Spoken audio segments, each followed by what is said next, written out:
Welcome to the PBS NewsHour live on Facebook. We give our audience at times an opportunity to interact with our guests and ask them questions about stories that we're working on. Something that you might find some excerpts of tonight on the program are about Haiti. And our guest tonight is Jonathan Katz. He's joining us from Durham, North Carolina, or Duke University, as the sign says. First of all, just for a little bit of background, it was one of the worst earthquakes in history. It killed hundreds of thousands of people, and if that wasn't bad enough, there was an outbreak of cholera, which killed maybe 10,000 people. For years, the United Nations denied this was happening, and that's changing, and that's why Jonathan's here.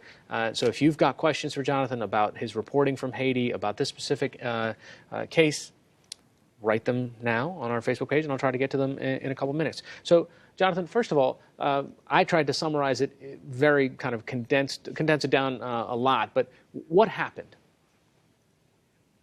Well, so first of all, the narrative that you just gave, I think, is a common narrative that people use, and I think it's the way that the epidemic was understood in the first place. But we should clarify, there was an earthquake in Haiti 9 months before the cholera epidemic started, but the two had nothing to do with one another, absolutely nothing.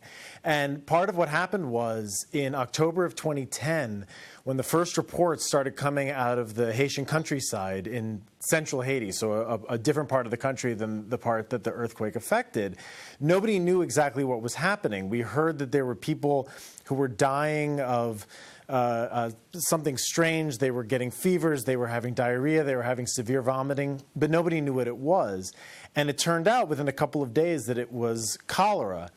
The thing that was strange about that is that there had never been cholera detected in Haiti before, ever. There had never been a single confirmed case of cholera in the country's entire history dating back to 1804.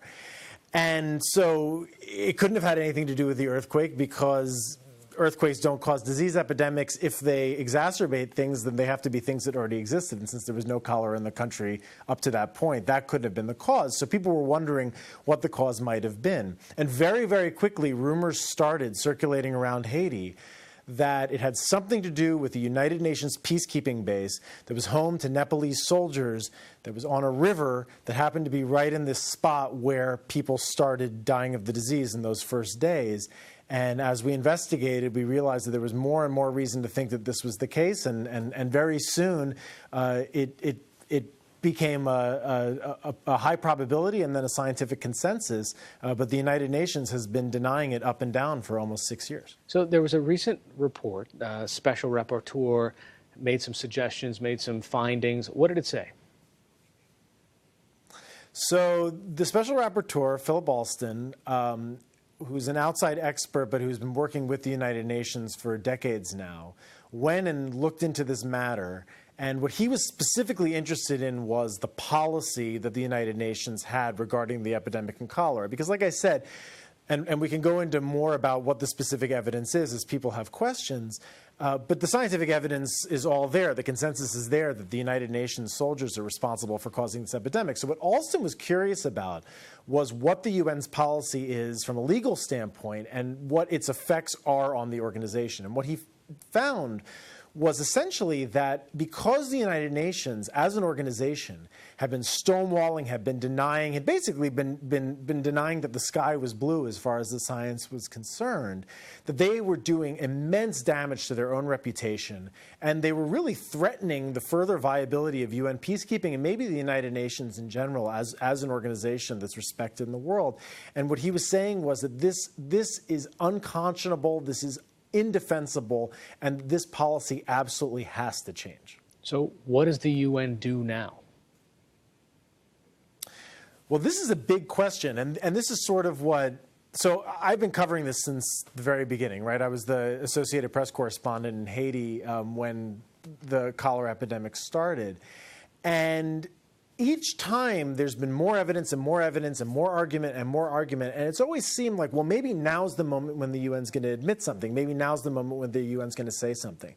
And when I got my hands on this Special Rapporteur's report, it was incredibly damning. It was very thorough. It made a very, very clear case for why the UN needed to accept the science and why the UN needed to hold itself accountable and actually make reparations, make things right with the hundreds of thousands of people who've been affected by this in Haiti. But it wasn't, there was not necessarily any reason to expect that anything different was going to happen this time, because there had been incredible evidence before, there had been strong arguments before, and the UN had always ignored them.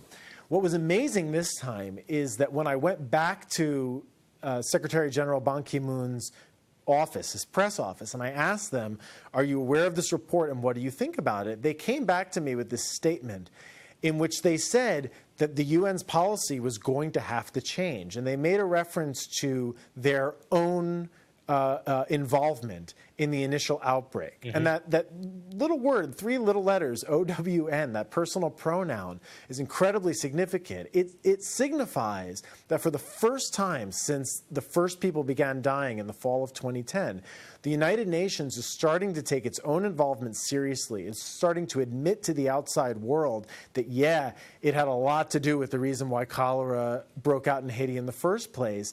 And what remains to be seen now is there are active lawsuits. There are tens of billions of dollars. Philip Alston estimates that it could cost $40 billion if the UN really comes through and gives the victims of cholera the kind of damages that they're asking for. And people at very, very high levels at the United Nations could lose their jobs. The head of the peacekeeping mission at the time that the cholera epidemic started in Haiti in the fall of 2010 has since been promoted repeatedly and is now actually Ban Ki-moon's chief of staff. So there are some very, very high-level people who are personally implicated in this. And so it's not clear what's going to happen, but for the first time, it seems that something is changing, something very, very significant inside the United Nations, and people are really paying attention now to find out what exactly is going to be different going forward. All right, we're talking to Jonathan Katz. He's a freelancer. He's been covering the stories in Haiti ever since the earthquake. He was there, as he mentioned. We have some questions from Facebook. Mike PHX on Facebook asks, does cholera remain in Haiti today? Absolutely, yeah. Yep. And in fact, the infection rates are going up. One of the things that the United Nations says in its own defense is that it's been helping to eradicate the disease or to treat the disease. And it is true that they have made some efforts, but those efforts are badly, badly, badly underfunded. And no serious water or sanitation infrastructure, which is what you really need in order to eradicate cholera, has been built. Just a couple of months ago, I was in a cholera clinic on the border with the Dominican Republic, and I saw some very, very sick children who were on the verge of death. And both the mortality and the infection rates are higher this year than they've been last year, and they were higher last year than they were the year before that. So, yeah, it is still a major problem. Jayanthi Vittal asks, what's being done to prevent it and reduce its incidence? Not nearly enough. Cholera is very, very easy to treat once you make the huge investments that are necessary in order to treat it. Actually, modern public health in the Western world was invented in response to cholera epidemics that broke out really for the first time in a major way in the 19th century.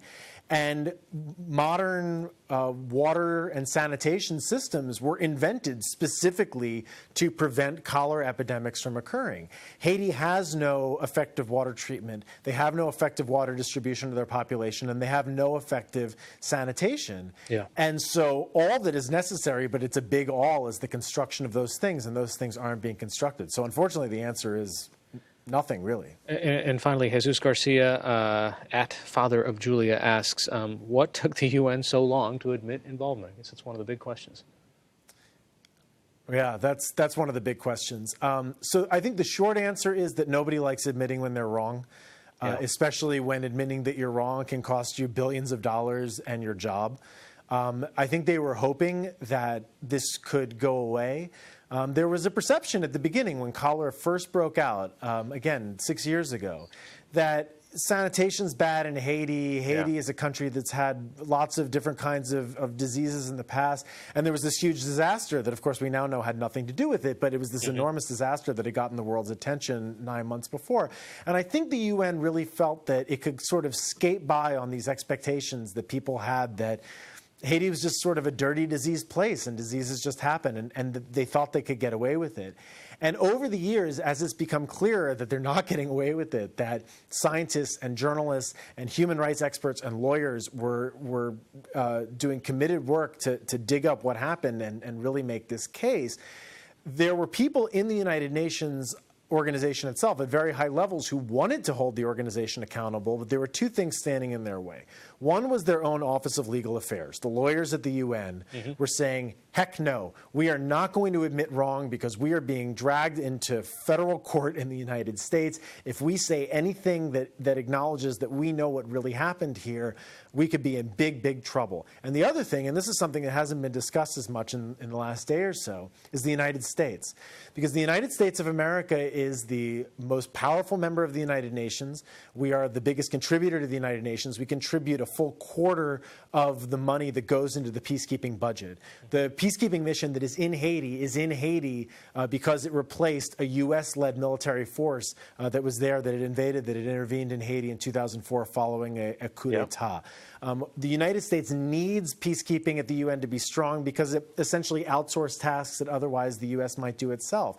And the U.S. has been very, very quietly but very, very strongly opposed to the United Nations holding itself accountable, or to allow other people to hold the United Nations accountable, because the United States doesn't want to pay the money that it's going to have to pay as a member state in order to pay reparations and build sanitation infrastructure and make this right.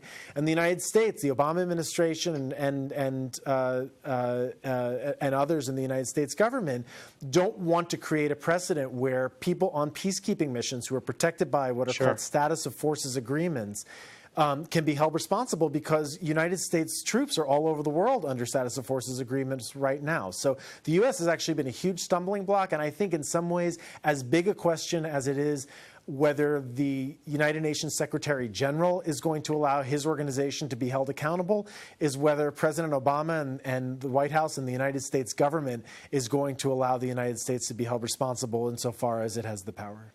All right, Jonathan. Insofar as it has the power to control that. Jonathan Katz, who's been writing about and reporting on Haiti for so long, joining us from Jordan today.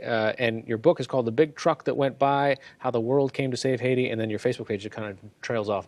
Is there more to the title of the book? Yes, sorry. Facebook has a word limit. It's The Big Truck That Went By, How the World Came to Save Haiti and Left Behind a Disaster. All right. I think kind of important words there. Yeah, that's right. Jonathan Katz, thanks for joining us. And thank you on Facebook for your questions. And you can watch an element of this on the program, PBS NewsHour, tonight.